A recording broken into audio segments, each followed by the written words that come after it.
Alright guys, this week something extraordinary happened. Something so out of the blue that perhaps nobody saw it coming. Something so monumental that it will change the history of this country and enter the history books for all time.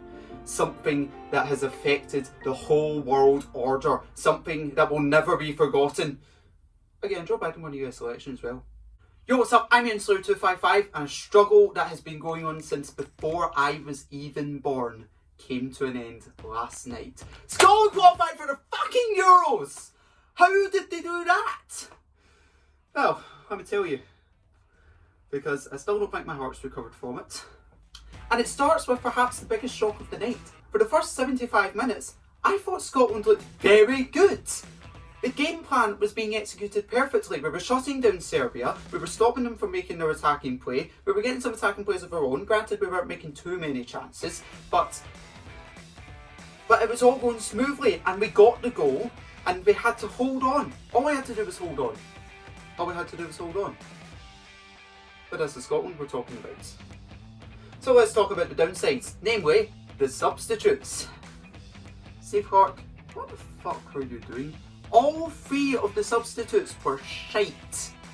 Ollie McBurney brought on to win headers and pester the Serbian defence.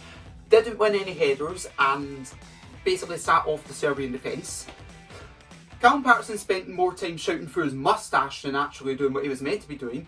And with all the players on the pitch who had been playing for 85 minutes at that point, Kenny McLean somehow looked like the only one who had actually been playing for 85 minutes. An equaliser, well, was a typical Scotland moment. You could see the corner coming in, you could see the free header won by the Serbian, you could see nobody going round him, you could see David Marshall tantalisingly close to getting a touch on the ball to take it away from the net, but it nestled in the net anyway. And extra time was abysmal, as you'd expect. We were tired as fuck. Thankfully, however, we didn't Scotland it in the extra time, so we went to only our second ever penalty shootout. And if you want a fun fact that isn't actually a fact because I haven't researched it, Scotland are the highest ranked team in UEFA's rankings to have never missed a penalty in a penalty shootout. But it went to penalties. And both sides had one penalty that I honestly thought they were unlucky not to save. But it got to 5-4 in Scotland's favour. Alexander Mitrovic stepped up to the spot.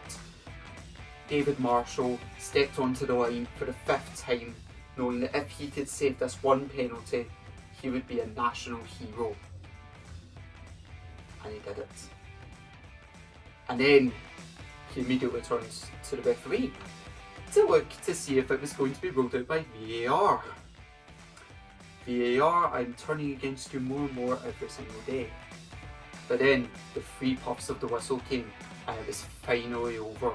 23 years it will be by the time the Euros finally kick off next June. But we've done it. We're in.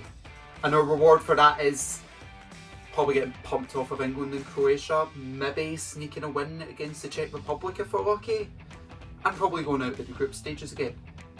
If you want a fun fact that actually is a fact, Scotland have never made it past the first round of a major finals. But that doesn't matter. We're through. That's all I can say really, we're through. And that was the most important thing that happened this week. Nothing else in the world came anywhere close to being as important as Scotland making it through to the Euros. You know, if you want something kind of interesting, I suppose Joe Biden did officially win the US election after being projected to win Pennsylvania, but you know, that's a minor thing, like who cares about him. Now I'm a very intelligent person and I can multitask. I can pay attention to both my interests and the general news at large.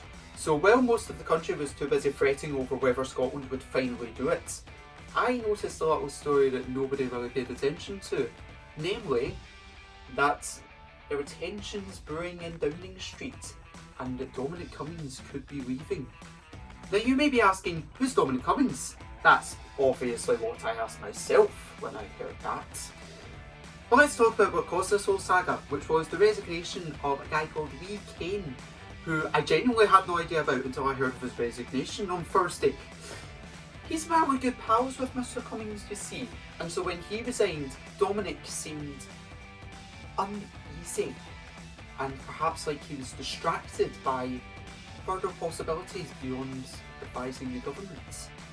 And so, while the rest of the nation was hungover from last night, I noticed this morning a little tidbit on the BBC News that said that Dominic Cummings was expected to resign as Boris Johnson's advisor by the end of this year, or whatever by the end of this year actually ends up meaning. Whether this will actually change anything in terms of Boris Johnson's government, who knows? We'll find out, I suppose. Can't become any more of a shit show, can it?